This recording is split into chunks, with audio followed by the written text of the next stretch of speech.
Assalamualaikum warahmatullahi wabarakatuh. Ketemu lagi dengan sahabat YouTube, sahabat semuanya, dan tentunya kabar terkini, kabar berita terpanas, berita viral, berita panas. Oke, sahabat-sahabat semuanya, dimanapun Anda berada, kali ini kita akan melihat kontennya dari Mas Baim Wong. Ini konten yang sangat luar biasa. Mohon izin buat Mas Baim Wong, saya mereaction video Anda. Semoga bermanfaat buat orang banyak. Inilah obrolan dari kontennya Baim Wong bersama Habib Ja'far. Ini obrolan yang sangat luar biasa. Ini adalah membuka takbir tentang berbagi atau bersedekah ala Habib Ja'far. Bolehkah berbagi sedekah atau berbagi kepada orang lain tapi dikontenkan atau buat konten? Nah, ini penjelasan dari seorang Habib Ja'far yang sangat luar biasa. Buat kalian semuanya yang ingin full time menonton video dari Habib Ja'far dan Baim Wong, ada di kontennya Baim Paula atau Baim Wong Baim Paula. Silahkan kunjungi kontennya Baim Wong. Di sini saya akan melihat beberapa yang sangat-sangat bagi saya belajar, dan tentunya terus belajar dari video-video Baim Wong yang tentunya sangat menginspirasi. Terus semangat, ayo kita saksikan biar tidak salah paham atau lebih lanjut atau mengomentari video ini. Berkomentarlah dengan bijak dan tentunya terus semangat berbagi kebaikan dan berbagi kemudahan untuk orang lain, tentunya berbagi informasi dan berita. Ini adalah berita yang bermanfaat. Terima kasih. Ayo kita lihat videonya. Saya itu sering nonton, seneng banget. Semua di sini juga pasti sering nonton. Jadi saya tuh senengnya kalau sama Habib tuh sama yang lainnya itu ini ya netral. Nah sekarang saya mau nanya sama Habib tuh, pertama ya, ada juga bilang kalau misalkan kalau ada yang beranggapan yang non Muslim itu pasti masuk neraka nantinya. Tapi ketika dilahirkan sebagai non Muslim, kan itu dari sananya. Iya. Pernah juga saya tapi dengarnya manusia itu orang yang mempunyai akal pikiran, harus mencari tahu yang terbaik itu yang mana. Nah sekarang saya pun juga bingung. Menurut Habib gimana? Iya, kata Nabi itu setiap anak Adam itu terlahir dengan fitrahnya. Fitrah itu di Al-Quran disebutkan fitratullahi allati fataran nas 'alaiha. Fitrah itu datangnya dari Tuhan. Kayak semacam software dasar yang selalu terikat dengan Tuhan. Dia gak bisa hilang. Dia bisanya itu hanya tertutup oleh debu-debu yang ditimbulkan oleh kemaksiatan, oleh kesalahpahaman dan lain sebagainya. Jadi seperti cermin, nggak hilang dia, cuman ketutup debu. Kalau maksiat tuh ketutup sampai nggak bisa kepake. Fitrah itu telah melakukan perjanjian dengan Tuhan di alam roh, di mana Tuhan meminta kita berjanji, alastu birabbikum qalu bala syahidna. Apakah aku Tuhanmu? Iya. Makanya kata para spiritualis muslim, man arafa nafsa faqad arafa rabbah. Siapa yang mengenal dirinya yang paling terdalam, dia pasti akan ketemu Tuhannya. Nah, itu ada novel spiritualitas Islam judulnya Hai Ibn Jaksa. itu bercerita tentang orang yang lahir kemudian terdampar di hutan. Oke. Nggak ada orang yang ngajarin apa-apa, tapi akhirnya dia bertemu dengan Tuhan dan menjadi hamba yang baik sebagai pengabdi Tuhannya. Nah, bahasa orang baratnya itu kemudian disebut dengan Tarsan. Jadi, apakah kalau seandainya orang lahir di hutan, nggak dapat Quran, nggak baca hadis, dia bisa mengenal Tuhannya? Iya. Kata Sinadi bin Abi Thalib, araftu rabbi bi rabbi. Aku mengenal Tuhanku dari Tuhanku itu sendiri yang ada fitrah di dalam diri kita dari ruh Tuhan itu. Jadi nanti yang menjadikan mereka Nasrani dan Yahudi kata Nabi adalah orang tuanya. Kalau mereka dibiarkan mencari nilai-nilai spiritualitas di dalam dirinya, maka dia akan kembali kepada nilai yang sifatnya kesempurnaan dalam kebenaran, yaitu yang kita yakini adalah Islam. Di Quran itu disebut semua agama sebelumnya itu sebenarnya Islam. Nabi Ibrahim itu di Quran menyebut dirinya sebagai Muslim. Nabi Adam pun adalah seorang Muslim. Namun karena zaman dulu mereka untuk kaum tertentu dan masa tertentu, maka diturunkanlah syariat yang sifatnya sektoral gitu.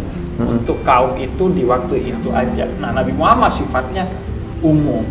Nah, apakah kemudian nasib mereka seperti yang kita yakini? Nah, itu kembali kepada Allah, karena surga dan neraka itu hak prerogatif Allah.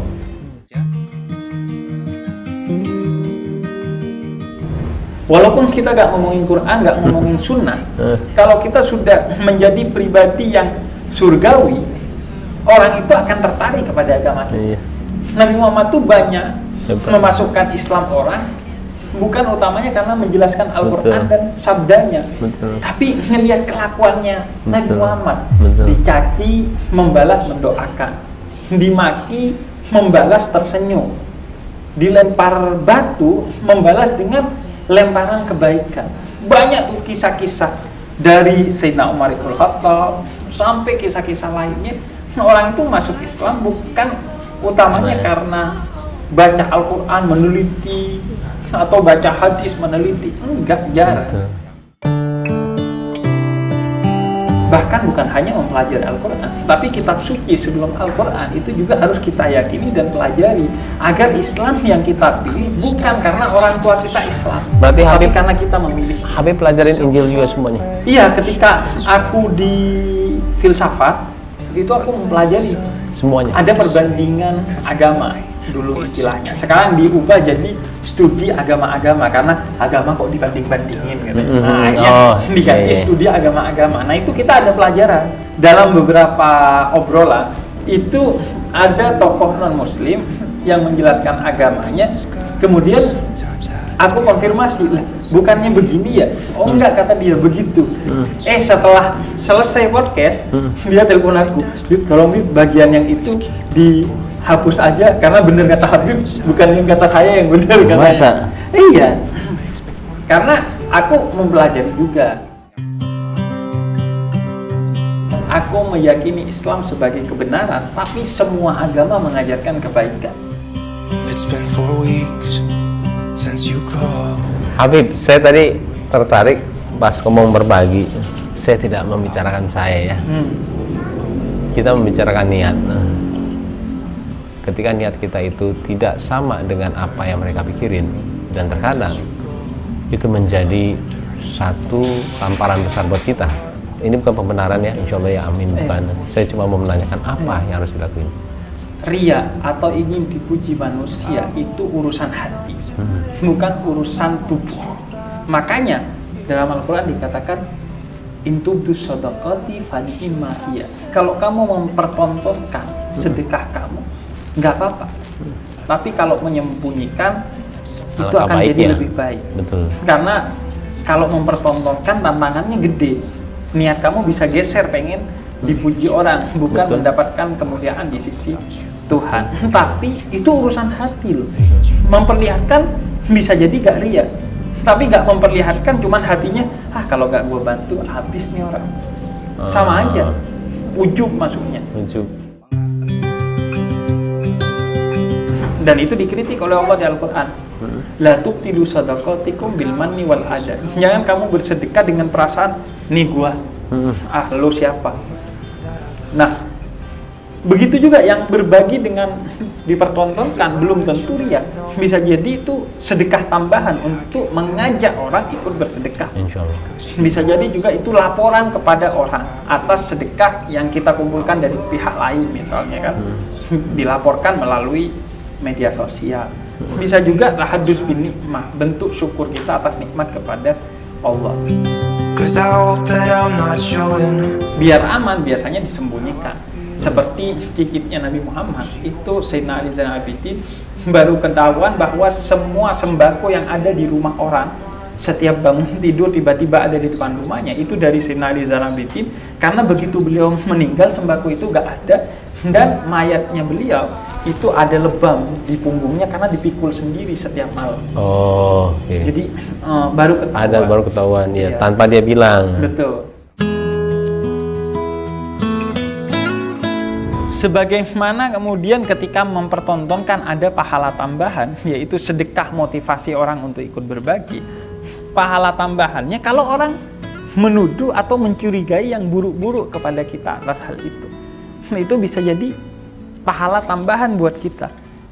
Karena sudah, asal kita diem, ya pada batas tertentu kita menjelaskan, tapi pada batas yang lain udah selesai. Ayah saya, puncak kemarahannya, dia berkata, Allah yahdik, semoga Allah memberi hidayah kepada kamu. Itu puncak kemarahan seorang muslim, mendoakan orang lain untuk mendapatkan hidayah.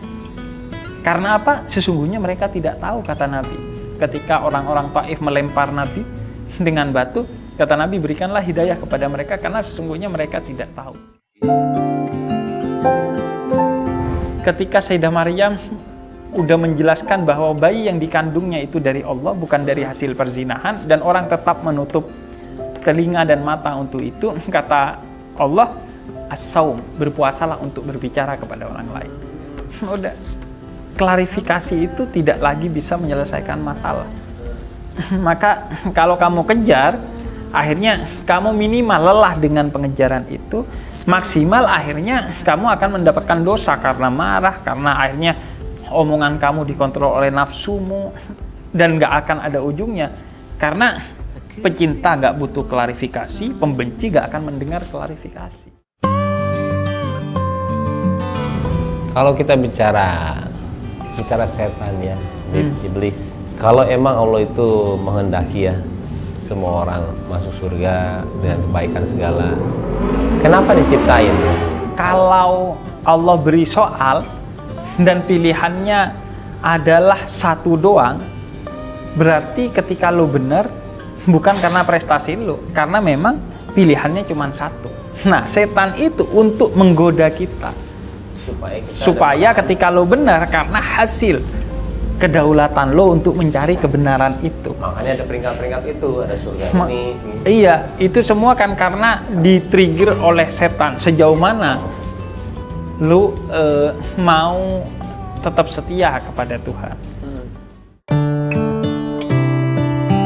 Sama kayak gini, ada orang sedang cukur ke seorang tukang cukur, terus kata tukang cukur, Tuhan itu gak ada. Lah kok bisa? Ya buktinya banyak orang buruk di luar sana, padahal Tuhan maha baik. Setelah cukur, orang ini bawa orang gondrong, tukang cukur gak ada. Lu kok bisa? Tadi lu kan cukur sama gue, buktinya ada orang gondrong nih. Oh ya itu karena dia gak ke gue, ya sama, Tuhan itu ada. Cuman ada orang jahat karena orang jahat gak ke Tuhan. Apa saya? Gak mau di kamar. Mau di sini? Sini saya. Biar jadi kayak Habib nih. Beb, dulu saya tuh sering main judi. Waktu itu kita transfer. Setelah nggak ada uang transfer, saya ngambil uang di bank. Kok transfer kan kita transfer ya tanpa kita kerasa. Pas ambil uang di bank, uangnya banyak ternyata, kumpulan-kumpulan. Yang saya bilang, gila selama ini gue foto banget ya. Gue transfer uang segini banyak buat orang itu. Akhirnya saya berhenti. Nah, saya terakhir saya itu judi suka mainnya. Suka mainnya, suka adrenalinnya. Saya main lah di rumah teman saya. Main poker ya, ayo saya bilang. Tapi setiap saya menang, saya ngasih uang ke orang tua saya. Iya. Pak, Ma, saya menang nih. Iya. Tapi saya nggak mau duitnya. Itu bagaimana, Bibi? Iya. Nabi ajarkan kepada kita Allah itu maha baik dan hanya menerima dari yang baik-baik aja. Nah, Jadi itu perkara yang dilarang sebenarnya oke. dalam Islam. Kebaikan itu kita lakukan, sedekah itu kita berikan karena kita butuh Tuhan, bukan Tuhan butuh kita. Jadi uang judi itu memang Haram. uang haram. Uang Dipakai apapun tidak boleh. Tidak boleh, Jatuhnya jadi negatif. jadi negatif.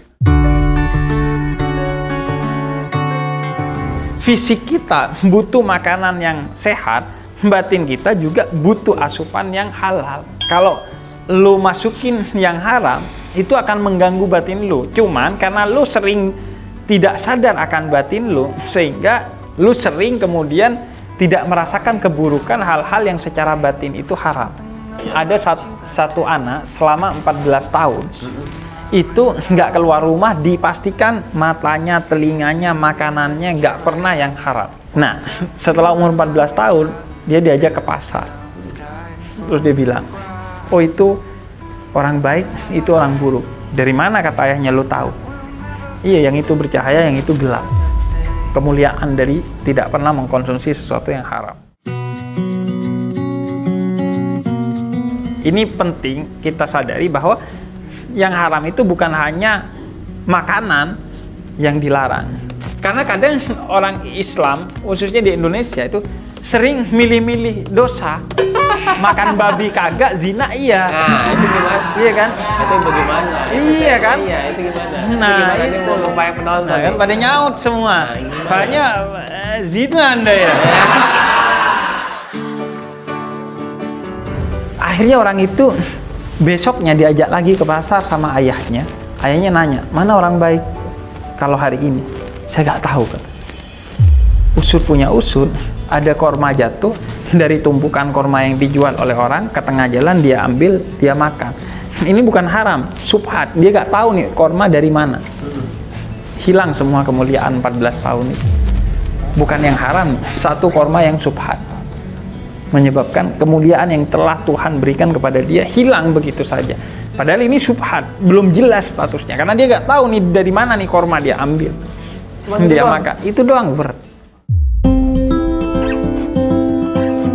Di antara keburukan hal-hal yang haram, itu mengarahkan kita untuk terus kecanduan kepada sesuatu yang haram. Ya, yang akhirnya jadi kebiasaan. Kayak bohong deh. Bohong itu kan butuh kebohongan selanjutnya. Tuh, boleh. Boleh saya Ngengeng papa. papa. Iya, boleh. Mobil. Boleh. Salim dulu sama Habib, salim habis itu pulang boleh. Peluknya. Peluk Habib, peluk. Ya. Peluk yang benar, peluk yang benar.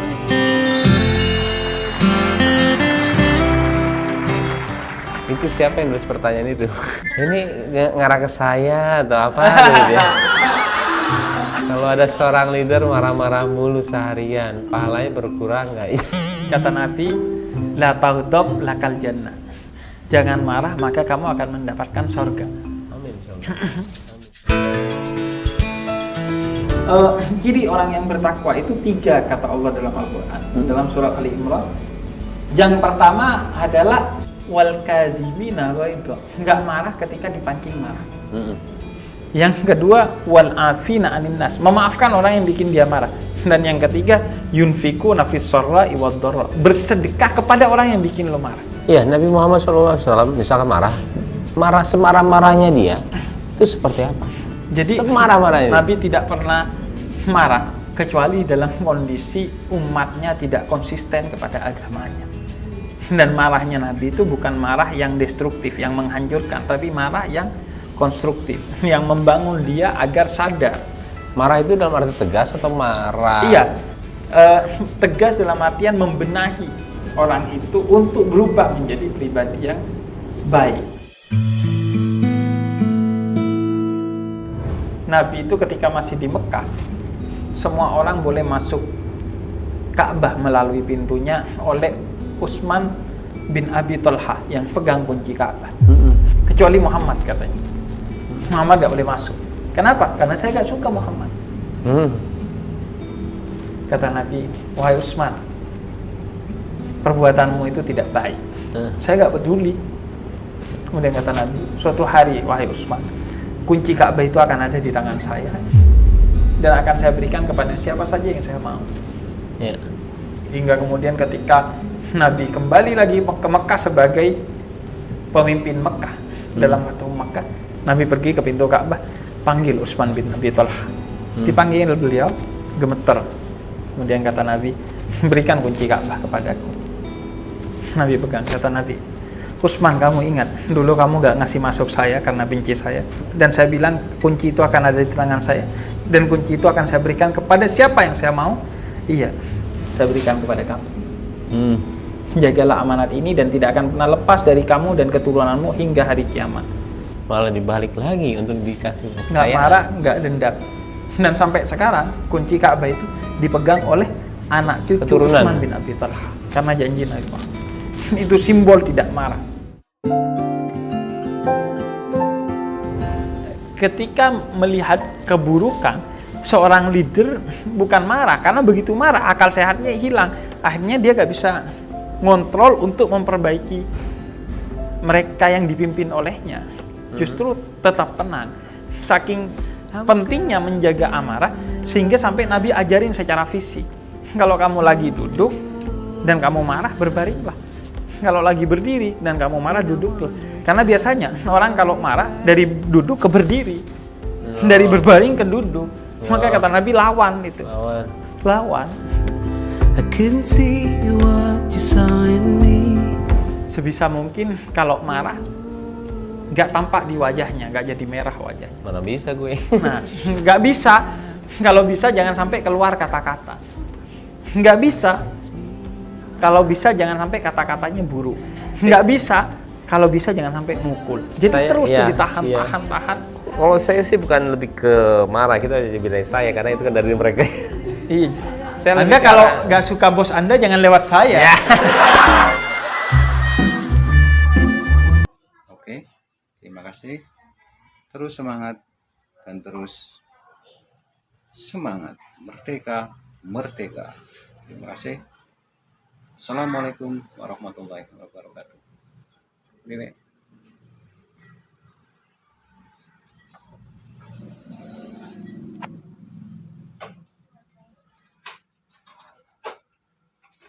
Jump in.